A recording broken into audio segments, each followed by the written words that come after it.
বিসমিল্লাহির রহমানির রহিম। আজ 14ই ফেব্রুয়ারি, ভালোবাসা দিবস। এই ভালোবাসা দিবস উপলক্ষে আমার যে পেঁয়াজের প্রতি যে ভালোবাসা, সেই ভালোবাসা দেখানোর জন্য বা আপনাদের সাথে শেয়ার করার জন্য আজকে আমার মূল জমিতে চলে আসছি। এই পেঁয়াজের যে ভালোবাসা আসলে আমাকে অনেক মুগ্ধ করেছে। কারণ দেখুন, পেঁয়াজটার বয়স মাত্র 49 দিন।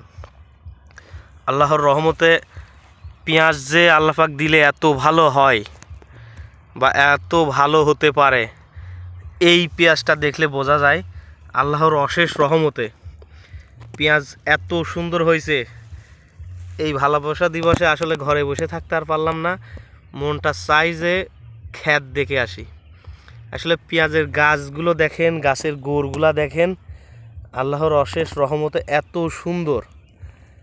সুন্দর যে গোড় বা গাছ, যেমন সবুজ পুষ্টু, গাছগুলো মোটা এবং তাজা। দেখুন কত সুন্দর।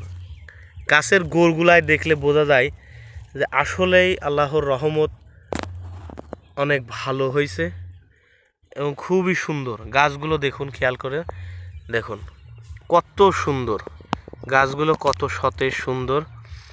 প্রত্যেকটা গাছের গোড় একই রকম, যে শুধু আমি একটা দেখাচ্ছি তা না।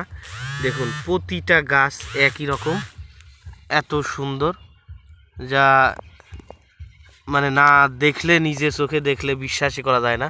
এই দেখুন এই গাছগুলো এত সুন্দর সবুজ সতেজ। দেখুন পুরো জমিটি একই রকম। দেখুন আপনারা পেঁয়াজগুলো দেখলেই বুঝতে পারবেন পুরো জমিতে একই রকম। দেখুন পুরো জমিতে আল্লাহর অশেষ রহমতে এত সুন্দর হয়েছে পেঁয়াজগুলো। দেখুন দেখুন প্রত্যেকটা গাছের সারি থেকে সারি খুবই সুন্দর।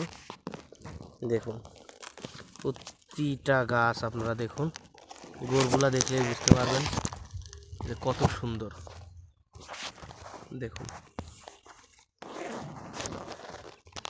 পেঁয়াজটা 12ই পৌষ, 12 তারিখে লাগানো। দেখুন প্রত্যেকটা গাছগুলা খুবই সবুজ সতেজ। দেখুন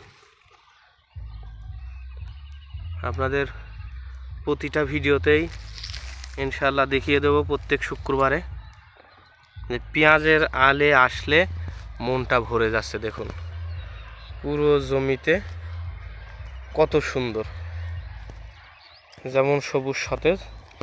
দেখুন প্রতিটা গাছ খেয়াল করলে দেখতে পারবেন কি গাছ।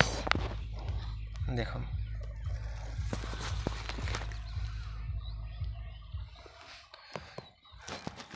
গাছের চেহারায় দেখলে মনে হচ্ছে যে এখানে আল্লাহর রহমত ফলেছে।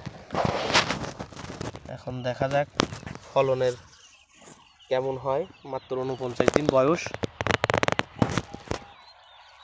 মনের কাছে অনেক ভালো লাগছে, যার জন্য আসলে আর ঘরে বসে থাকার পারলাম না। বারবার মনটা চাই যে ক্ষেত দেখে আসি।